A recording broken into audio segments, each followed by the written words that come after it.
오늘은 가스펠 프로젝트 신약 2권 9과 무리를 걸으신 예수님에 대해 공부하겠습니다. 여러분은 요즘 어떤 감정을 많이 느끼시나요? 감정이란 참 다양합니다. 우리가 흔히 느끼는 감정은 기쁨, 슬픔, 즐거움, 우울, 행복, 외로움, 두려움 등입니다. 감정이란 어떤 현상이나 일에 대하여 일어나는 마음이나 느끼는 기분을 말합니다. 이 설교를 준비하면서 나는 언제 두려움을 느끼는가? 그리고 다른 사람들과 성도님들도 두려움을 느끼실까? 언제 느끼실까?를 고민하게 되었습니다. 실제로 제 주변 지인들에게 물어보니 제게 신앙의 멘토가 되어준 리더도 때로 두려움을 느낀다고 하였고, 저희 어머니도 두려움을 느끼시고, 어렸을 때부터 함께 지내온 이모도 지금도 두려움을 느낀다고 하셨습니다. 이분들은 차례대로 88년생, 60년생, 54년생이신데 표본은 좀 적지만 웬만한 연령대가 다 두려움을 느끼며 살고 있다는 결론에 이르렀습니다. 여러분은 요즘 어떤 감정을 자주 느끼시나요?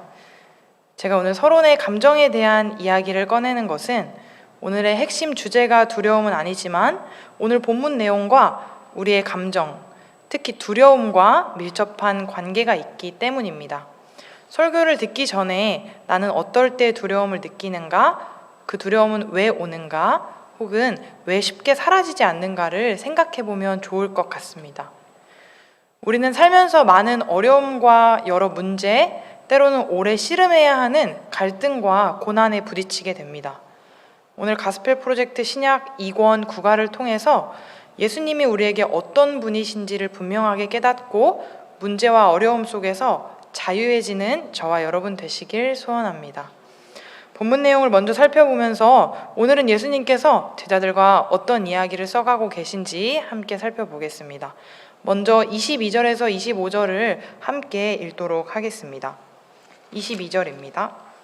시작. 예수께서는 곧 제자들을 재촉하여 배에 태워서 자기보다 먼저 건너편으로 가게 하시고 그동안의 무리를 헤쳐 보내셨다. 무리를 헤쳐 보내신 뒤에 예수께서는 따로 기도하시려고 산에 올라가셨다. 날이 이미 저물었을 때에 예수께서는 홀로 거기에 계셨다. 제자들이 탄 배는 그 사이에 이미 육지에서 멀리 떨어져 있었는데 풍랑에 몹시 시달리고 있었다. 바람이 거슬러서 불어왔기 때문이다. 이른 새벽에 예수께서 바다 위로 걸어서 제자들에게로 가셨다. 아멘. 오늘 본문 앞절에서는 오병이어에 대한 이야기가 나옵니다. 예수님은 장정 5,000명을 비롯한 여자들과 어린이들의 무리를 먹이신 후에 제자들에게 배를 타고 건너가라고 말씀하셨습니다. 제자들이 떠날 때 예수님은 그들과 함께 배에 타지 않으셨습니다. 23절에서 예수님이 무리를 흩으신 이유를 알려주시는데 홀로 남아서 아버지께 기도하기 위해서였습니다. 저도 설교를 많이 하는 시기나 유난히 사람들을 많이 만나거나 대화를 많이 할 때 혹은 갑자기 일이 많아져서 바쁠 때에는 더 기도의 자리를 찾게 됩니다. 영적인 체험과 안식이 그럴 때일수록 더 필요하기 때문입니다. 사람인 우리가 조금이나마 예수님의 상황을 그려본다면 예수님은 온전한 사람으로서의 휴식과 회복의 시간이 필요하셨던 것 같습니다. 우리가 한 주 동안 사경의 말씀을 강하게 들어서 오병이어의 기적이 기억이 나실지는 모르겠는데 그때 사람들은 예수님께 빵을 얻어먹으려고 몰려들었고 예수님의 영적인 왕권이 아니라 육적인 체험과 기적에만 관심이 있었습니다. 그래서 예수님은 한편으로 답답하고 지치셨을 것 같습니다. 그래서 예수님은 곧 제자들을 재촉하여서 다른 번역본으로 읽어보면 즉시 재촉하셔서 제자들을 보내시고 아버지께 홀로 나아가 휴식하며 지친 몸과 마음을 회복하셨습니다. 시간을 따로 떼어 하늘 아버지와 단 둘이 있는 시간을 가지신 것입니다. 이것은 모든 믿는 자가 배워야 할 부분입니다. 우리는 서로를 사랑하고 서로를 섬기는 그리스도인들입니다. 2022년 사랑교회 표어가 환대, 누림에서 나눔으로 인 것처럼 우리는 누리고 또 누린 것을 나누는 모두가 각자의 사역의 현장 속에서 살아가고 있습니다. 사역자들 뿐만 아니라 우리 모두가 그렇다는 것입니다. 우리 모두가 이러한 부르심 앞에 살아가고 있다면 우리는 전적으로 이 일에 헌신해야 합니다.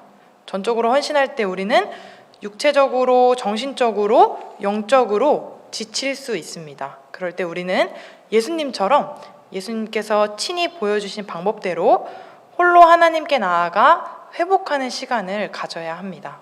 새벽 5시와 아침 8시 각자의 골방에서 보내는 그 시간이 하나님께 홀로 나아가 회복되고 충전되는 시간 되시기를 축복합니다. 오늘 본문으로 돌아가 상황을 자세히 다시 보겠습니다. 먼저 지금 때는 날이 저물었습니다. 제자들은 바다에 있었습니다. 제자들이 탄 배가 육지에서 멀리 떨어져 있다는 뜻은 아마도 호수 가운데로 4.8km 정도 들어갔을 것이라고 추측됩니다. 어디서 건넜느냐에 따라 좀 다르겠지만 6.4에서 8km까지 이르렀을지도 모른다고 추측하고 있습니다.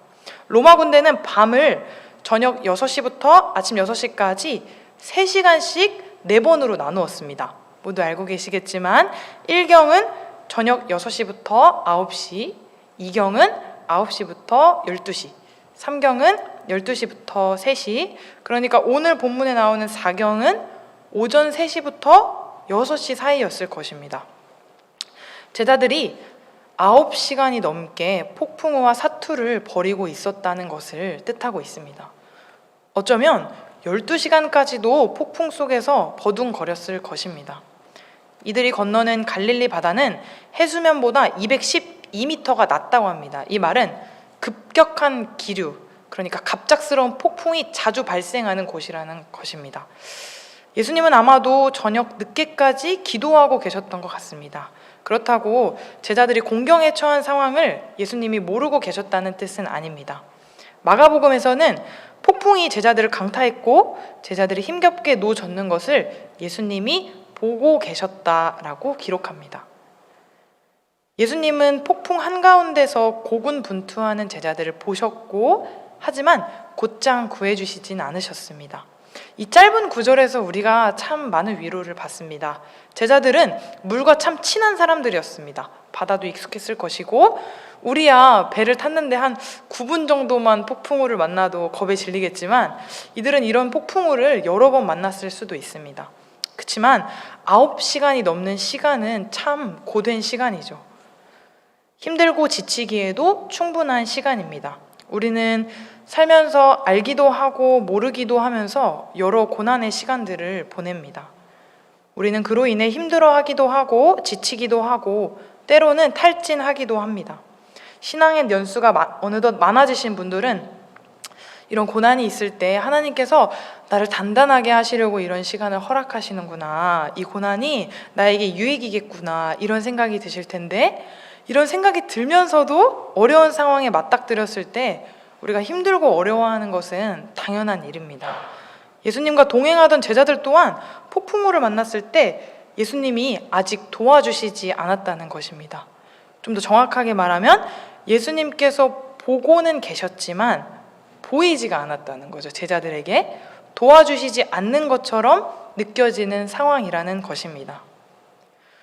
우리도 해결되지 않은 답답한 문제 앞에서 그것이 순간순간 올라오는 상황이든 특수한 경우나 특별한 상황에 주어지는 문제든 혹은 오랫동안 씨름해온 문제이든 어쨌든 우리도 예수님이 보이지 않으시는 것 같은 마치 9시간 넘게 예수님 없이 홀로 씨름하고 있는 것 같은 그런 힘듦과 괴로움이 우리에게도 있을 수 있다는 것이죠. 고통과 어려움은 그리스도인의 삶과 동떨어진 말이 아닙니다.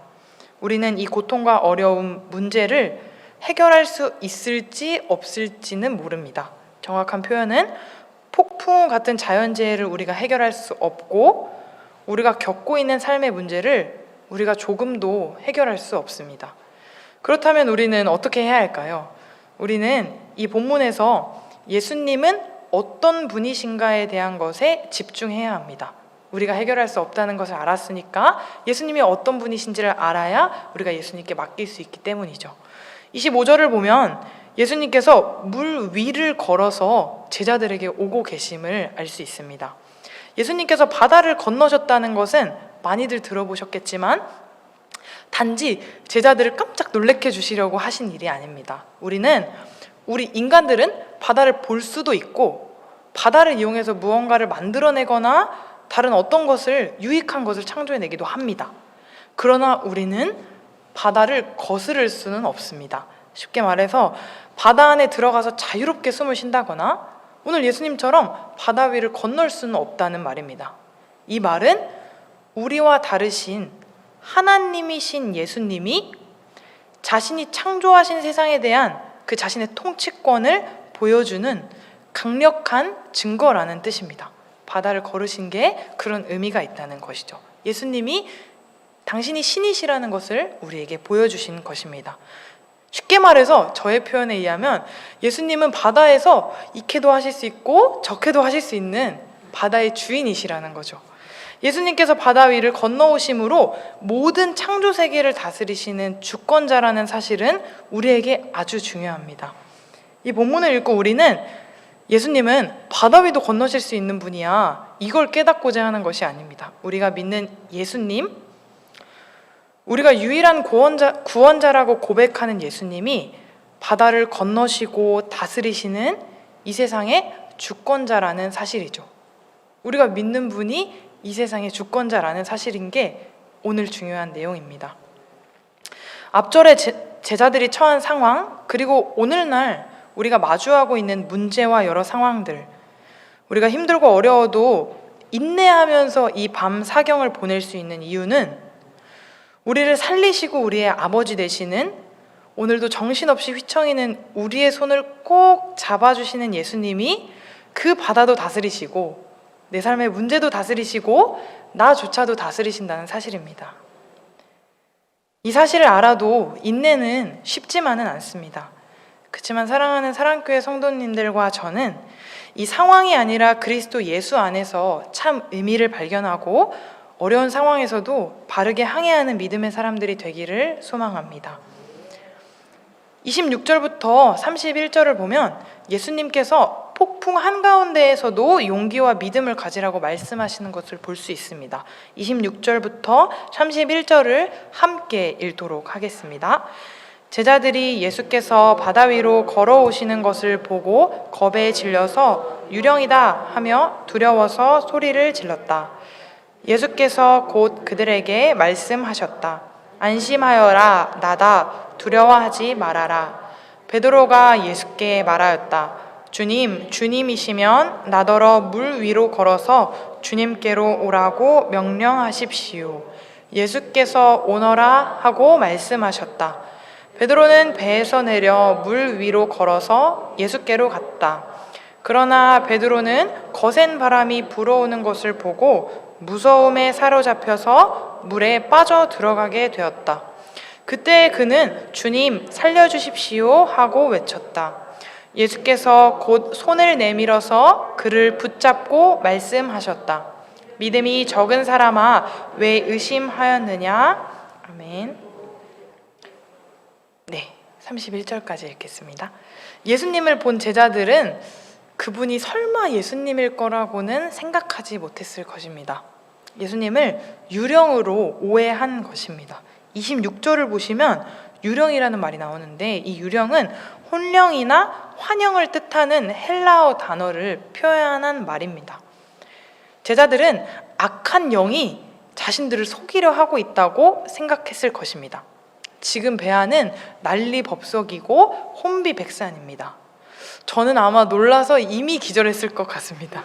왜냐하면 예수님을 제자들이 마지막으로 만난 것이 바닷가에 예수님이 서 계셨을 때였다는 거죠. 예수님께서 얼른 가라 이렇게 하고 기도하러 가셨을 때가 마지막 모습인데 제자들 중 누구도 아니 설마 예수님이 여기에 설마 무리를 걸어오시리라고는 생각하지 못했을 것입니다. 예수님은 안심하라, 나니 두려워하지 말라 라고 제자들을 안심시키십니다. 우리가 이 진리를 기억해야 합니다. 예수님이 보이지 않는 것 같을 때, 도저히 해결할 수 없을 것 같은 답답한 때에도 예수님이 우리에게 오고 계시고 예수님이 우리 곁에 계시며 우리를 떠나지 않으시리라는 그 사실에 우리가 확신을 가져야 우리가 안심할 수 있습니다. 성경에 따르면 하나님은 하나님의 속성과 본성을 우리에게 보여주시기 위해서 우리의 삶의 다양한 시점들에 여러 시험을 주권적으로 배치하시는 것 같습니다. 폭풍 가운데 계시는 그리스도는 참 인상적입니다. 그림 같은 것만 봐도 인상적이죠. 예수님이 위대하신 스스로 있는 자로서 항상 우리와 함께 하심으로 우리는 폭풍 한가운데서도 담대하게 믿음으로 걸을 수 있습니다. 그런데 믿음이 흔들린다면 어떻게 해야 할까요? 오늘 본문에서 용기 있는 베드로의 모습을 한번 보겠습니다. 베드로는 주님을 보고 아마 흥분하지 않았을까 싶습니다. 우리가 아는 베드로 성격으로는 아마 흥분했을 것 같은데 예수님으로부터 베드로는 믿음과 용기를 얻었습니다. 바다에서 예수님을 봤으니까 아마 용기를 얻었을 것 같습니다. 폭풍 가운데서 예수님께 다가가고 싶은 마음이 생겼을 것입니다. 베드로는 폭풍 가운데서 자신을 보호하던 유일한 수단인 배에 앉아 있다가 배를 떠나 발걸음을 내딛기 시작했습니다. 아마 우리가 지난주에 사경의 말씀을 들으면서 그치 이렇게 살아야지, 그치 이 말씀이지 하면서 마음이 뜨거워져서 예수님께 한 걸음 더 나아가는 것처럼 베드로도 예수님을 보고 흥분해서 한 걸음 더 나아간 것입니다. 우리 모두가 알고 있듯이 베드로는 어부였다는 사실을 기억해야 합니다. 오늘 본문은 베드로가 배에서 걸어 나와서 말 그대로 물 위를 걷기 위해서, 즉 예수님께 다가가기 위해서 큰 용기를 냈다는 것을 강조하고 있습니다. 참 귀한 일이라고 생각이 듭니다. 베드로의 청을 들으신 예수님은 베드로에게 배에서 내려 물로 걸어오라고 말씀하셨습니다. 이 말을 들은 제자들은 아마 깜짝 놀랐을 것입니다. 폭풍은 아직도 세고 여전히 바람은 성난 듯이 불고 있었기 때문입니다. 베드로는 예수님의 명령에 순종했습니다. 하지만 곧 베드로는 물 위에서 강한 바람의 시선을 빼앗기고 용기를 잃고 말았습니다. 베드로가 두려움에 사로잡혔을 때 바다에 빠지게 되었고, 베드로가 예수님께 구해달라고 소리쳤을 때 예수님은 곧장 구해주셨습니다. 그리고는 왜 의심했는지 물으십니다. 우리가 읽은 부분이 바로 이 부분입니다. 여기서 우리는 진리를 발견할 수 있습니다. 첫째는 베드로가 배에서 내려서 물 위로 걸어왔다는 것은 참 용기 있고 인상적이지만, 우리가 아침에 말씀을 듣고 사경의 말씀을 듣고 주일 설교도 듣고 큐티도 하고 깨우칠 때마다 결단하고 행동하고 적용하는 것은 참 용기 있고 인상적이지만, 베드로가 무서워했을 때, 베드로가 여기 성경의 표현에 의하면 두려움에 사로잡혔을 때, 그러니까 쉽게 말하면 곧 예수님께 집중하던 것에서 바다와 파도의 마음이 갔을 때 그가 그 폭풍에 빠졌다는 것입니다. 우리는 우리 삶에 여러 문제들이 있을 때 때로 큰 산같이 느껴지고 폭풍 같은 바다라고 느껴질지라도 우리는 끝까지 오라 하시는 예수님을 바라보아야 합니다. 두려운 마음이 드는 것 그 자체가 잘못은 아닐 수 있겠지만, 우리가 그 두려움과 문제, 그 어려움에서 시선을 계속 그곳으로 빼앗긴다면 믿음의 용기를 내고서도 마치 베드로처럼 바다에 빠지고 넘어질 수 있다는 것이죠. 두 번째는 예수님은 결국 우리를 잡아주신다는 사실입니다. 이 구절을 이해하면 오늘 설교는 다 들은 것 같습니다. 하나님이신 예수님께서 만물의 주관자가 되시고 우리 삶의 주권자가 되시는데, 그분이 우리 손을 잡아주신다는데 우리가 두려워할 것이 무엇이 있겠느냐는 말입니다. 때로 두려움과 고통이 우리를 엄습할 때에도 즉시 손을 내밀어 우리를 붙잡으시는 예수님을 의지하시기 바랍니다. 시마다 때마다 예수님께서 손 잡아주심을 믿음으로 걸어가시길 소원합니다. 세 번째로는 32절에서 33절을 읽겠습니다. 32절에서 33절을 함께 읽도록 하겠습니다. 그리고 그들이 함께 배에 오르니 바람이 그쳤다. 배 안에 있던 사람들은 그에게 무릎을 꿇고 말하였다. 선생님은 참으로 하나님의 아들이십니다. 아멘. 이 두 절을 통해서 예수님은 권세 있는 하나님의 아들이시며 예배받기에 합당하신 분이라는 것을 알게 됩니다. 비로소 예수님과 베드로가 함께 배에 오르니까 바람이 그치게 됩니다. 참 신기한 일입니다. 예수님은 때로 폭풍을 일으키실 수도 있고 잠잠케 하실 수도 있고 무리를 걸으실 수도 있고 마음만 먹으면 물을 생기게도 없애기도 하시는 말 그대로 만물의 주관자가 되신다는 사실입니다. 집에 돌아가셔서 제가 유초동부에서 설교할 때는 집에 돌아가서 부모님께서 물어보시면 오늘 이것만 기억하면 된다 라고 꼭 한 줄 요약을 해줬었는데, 여러분도 오늘 집에 돌아가셔서는 예수님은 이렇게도 하실 수 있고 저렇게도 하실 수 있으니까 별로 걱정 안 해도 되겠다, 이렇게만 생각하셔도 좋을 것 같습니다. 예수님이 폭풍을 잠잠하게 하심으로써 피조물을 통제하는 초자연적인 능력을 보여주시는 장면도 참 중요한데, 이 장면에서 또 중요한 장면은 제자들이 예수님께 경배하는 장면입니다. 이 순간 제자들은 예수님이 진실로 하나님의 아들이심을 고백했습니다. 이 고백이 오늘날 우리에게도 동일하게 있어야 할 줄 믿습니다. 제자들이 바로 앞에 계신 예수님께 경배했다는 것은 예수님의 신성을 온전히 믿었다는 것입니다. 우리 삶에 폭풍이 없지는 않겠지만 때로 우리가 믿음의 발걸음을 내딛고서도 실수하고 실패할 때도 있겠지만 그건 그렇게 중요한 문제가 아니라는 것입니다. 진실로 하나님의 아들이신 예수님께서 모든 상황의 주관자이시고 우리에게 용기를 공급하시는 분이심을 우리가 안다면 우리는 걱정하지 않고 이 제자들처럼 예수님을 경배하게 될 것입니다. 빌립보서에서는 아무것도 염려하지 말고 다만 모든 일에 기도와 간구로 너희 구할 것을 감사함으로 하나님께 아뢰라. 그리하면 모든 지각에 뛰어난 하나님의 평강이 그리스도 예수 안에서 너희 마음과 생각을 지키시리라 라고 말하고 있습니다. 우리는 폭풍우 가운데에서도 우리에게 손 내밀어 주시는 예수님을 의지하기 때문에 아무 염려 없이 하나님의 평강 안에서 걸어갈 수 있습니다. 하나님의 평강이 예수님 안에서 저와 성도님들의 마음과 생각을 지키신다는 사실을 확신하는 이 밤 되시길 소원합니다. 벌써 결론입니다. 제가 좀 오늘은 길게 해야겠다고 생각했는데 또 짧았지만 마무리를 하겠습니다. 결론은 예수님은 항상 우리와 함께 하시며 통치하십니다. 주님만이 성난 바다를 잠재울 능력을 가지고 계십니다. 우리가 할 일은 무엇일까요? 우리는 하나님의 아들이신 예수님을 바라보는 일입니다. 그분을 바라볼 때 우리는 저절로 예배하게 되고 진실로 예배하게 될 것입니다. 예수님은 바람과 파도만 잠잠하게 하신 것이 아니라 우리 죄를 향한 하나님의 진노를 십자가에서 삼키셨습니다. 오늘 이 땅에 살고 있는 우리에게 몰아치는 폭풍우들 또한 잠잠하게도 하시고 일으키기도 하신다는 사실을 기억하시기 바랍니다. 예수님은 이렇게도 하실 수 있고 저렇게도 하실 수 있는 분이시라는 것을 기억하시기 바랍니다.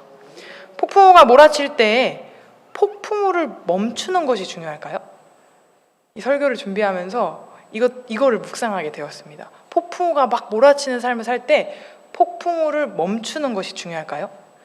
물론 폭풍우를 멈추는 것이 중요하지만 더 중요한 것은 그 폭풍우 가운데서 살아남는 것이 중요한 것입니다. 왜냐면 폭풍우를 무서워하고 두려워하는 이유도 여기 빠져 죽을까 봐 그런 거니까요. 거기서 우리가 알 수 있는 것은 우리에게 생명을 주시는 유일한 분은 예수님이시기 때문에 우리가 폭풍우를 두려워할 것이 아니라 예수님을 경외해야 된다는 사실입니다. 우리는 배 안에 있다고 해서 안전한 게 아니고 그렇다고 배 밖을 나간다고 해서 불안한 것도 아니고 참 우리는 신기한 존재들입니다. 우리는 예수님께 시선을 뗄 때만 불안정한 존재가 되는 것입니다. 우리가 새벽과 아침과 각자가 사수하고 있는 그 예배 시간을 멀리하고 예수님을 멀리할 때 불안전한 존재가 되는 것입니다. 믿음의 길을 걸어갈 때에 자꾸 두렵고 어려운 일에 시선을 두지 마시기 바랍니다. 우리가 죄의 문제로 어려움을 겪을 때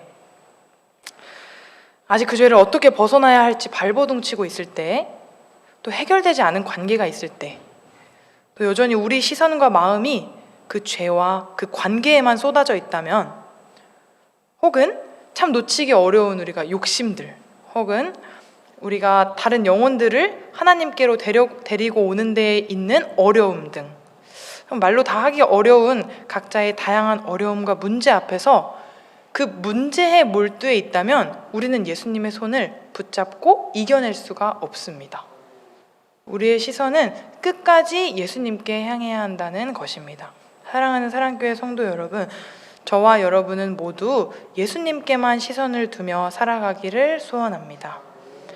우리가 복음의 귀한 말씀을 기억할 때에 우리의 믿음은 힘있게 자라납니다.